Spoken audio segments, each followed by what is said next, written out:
روزے کی حالت میں سونے کے بعد یا شام کے وقت منہ سے کچھ ناگوار سی بو سی آتی ہے. اس کے حوالے سے ایک حدیث بھی ہے کہ اللہ تعالیٰ کو یہ بو مشک سے زیادہ پسند ہے.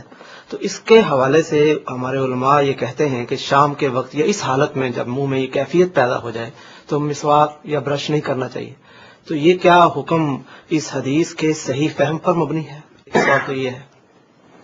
دوسرا یہ ہے کہ عام طور پر روزے میں مسواک کی اجازت دی جاتی ہے، لیکن عام جو حکم ہے ٹوتھ پیسٹ کے ساتھ آپ برش کریں تو اس کے بارے میں منع کیا جاتا ہے. اب یہ ٹیسٹ تو مسواک کا بھی ہے، تو کیا اس اصول پر ٹوتھ پیسٹ سے برش کرنا جائز نہیں ہوگا؟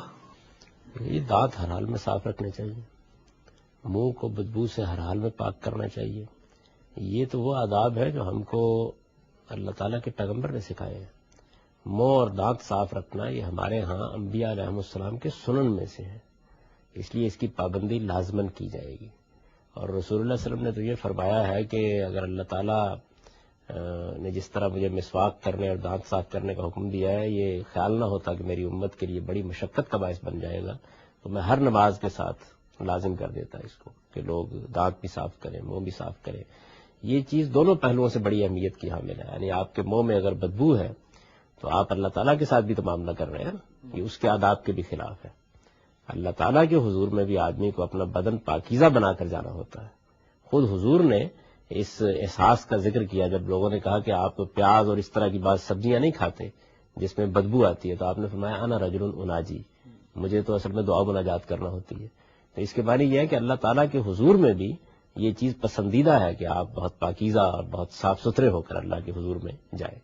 تو اس میں تو دو رائے نہیں ہو سکتی. یہ جو بات حدیث میں کہی گئی ہے اس کا مطلب یہ ہے کہ بہرحال اس ساری احتیاط کے باوجود کچھ بو پیدا ہو جاتی ہے، تو روزے دار کے منہ کی بو بھی اللہ تعالیٰ کو مشک کی خوشبو سے زیادہ پسند ہے. اس کی ہرگز یہ معنی نہیں ہے کہ آپ خود بدبو پیدا کرنا شروع کر دیں. یعنی یہ تو حدیث کا کوئی اچھا فہم نہیں ہے. جو بات اس میں کہی گئی ہے وہ بالکل دوسری بات ہے. جو کچھ بھی آپ کے منہ سے ایک بدبو خوشبو جو بھی پیدا ہو رہی ہے وہ اللہ کو بہت پسند ہے. اس کی وجہ یہ ہے کہ آپ اللہ کی اطاعت میں کھڑے ہوئے ہیں، اور روزے میں آپ جتنی جی چاہے احتیاط کریں، بار بار کریں، کچھ نہ کچھ یہ صورت پیدا ہو جاتی ہے.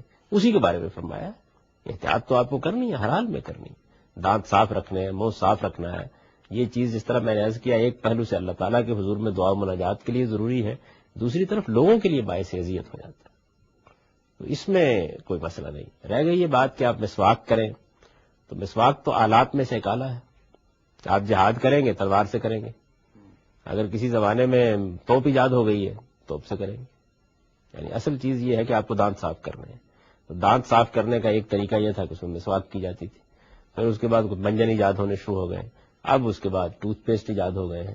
تو یہ وقت کے ساتھ آہستہ آہستہ تبدیلی آتی رہتی ہے. ان میں کوئی چیز اگر آپ سمجھتے ہیں کہ آپ کے ذوق کے مطابق بہتر ہے آپ اسے اختیار کر سکتے ہیں. اس کا کوئی تعلق دین سے نہیں، یہ آلات میں سے.